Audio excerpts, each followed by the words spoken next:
காங்கேயம் அரசு பள்ளி வகுப்பறைகளில் மது பாட்டில்களை உடைத்து போட்டும் ஜன்னல்களை சேதப்படுத்தியும் போதை ஆசாமிகள் அட்டூழியம் செய்துள்ளது பொதுமக்களிடையே அதிர்ச்சியை ஏற்படுத்தியுள்ளது. திருப்பூர் மாவட்டம் காங்கேயம் நகராட்சிக்குட்பட்ட திருவிக நகரில் ஊராட்சி ஒன்றிய நடுநிலைப்பள்ளி செயல்பட்டு வருகிறது. இந்த நிலையில் அரையாண்டு விடுமுறை முடிந்து மாணவர்களை பள்ளியில் விட சென்ற பெற்றோர்களுக்கு அதிர்ச்சி காத்திருந்துள்ளது. வகுப்பறை கட்டடங்களின் ஜன்னல்கள் உடைக்கப்பட்டும் வகுப்பறையில் மது பாட்டில்களை உடைத்து வீசப்பட்டும் இருந்துள்ளது. கழிவறை குழாயும் உடைத்து நொறுக்கப்பட்டுள்ளது. இந்த சூழலில் கஞ்சா மற்றும் மதுபோதையில் இளைஞர்கள் சிலரை இந்த செயலில் ஈடுபட்டுள்ளதாக மாணவர்களின் பெற்றோர் குற்றம் சாட்டியுள்ளனர்.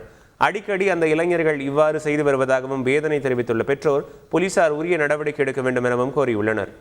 பாத்ரூம் சம்பந்தப்பட்டதை எல்லாத்தையும் உடச்சும் வச்சிடறாங்க. சுத்தியில இருக்கிற பொதுமக்கள் கேட்டாங்கன்னா இது கவர்மெண்ட் சொத்து தானே, உங்களுக்கு என்ன, உங்க வீட்லயே வந்து செய்யறோம்னு கேட்கறாங்க. இது நடு ஊர்ல தான் இருக்குதுங்க. ஸ்கூலுங்கிறது குழந்தைங்க சம்பந்தப்பட்டது தானே, ஏன் இப்படி பண்றாங்க? பாத்ரூமையும் பைப்பையும் உடச்சு வச்சிருக்காங்க. கிளாஸ் ரூம்ல உட்கார்ந்து படிக்க முடியாத அளவுக்கு பண்ணி வச்சிருக்காங்க. இதெல்லாம் ரொம்ப தரங்கட்ட செயலுங்க. காவல்துறைக்கு நாங்க அடிக்கடி சொல்லிட்டோங்க. 3 மாசத்துக்கு ஒரு தடவை இதே பிரச்சனை நடந்துகிட்டே தான் இருக்குதுங்க. வீரபாண்டி அருகே அரசு பள்ளி ஆசிரியை தாக்கியவர் மீது நடவடிக்கை எடுக்க கோரி மாணவர்களின் பெற்றோர் போலீசாரிடம் புகார் அளித்துள்ளனர். சேலம் மாவட்டம் லகுவம்பட்டி ஊராட்சி ஒன்றிய நடுநிலைப்பள்ளியில் உமா என்பவர் ஆசிரியராக உள்ளார். இந்த நிலையில் அவரை தம்பிதுரை என்பவர் தாக்கியதாக கூறப்படுகிறது. இதனையடுத்து அப்பள்ளி மாணவர்களின் பெற்றோர் தம்பிதுரை மீது போலீசாரிடம் புகார் அளித்துள்ளனர்.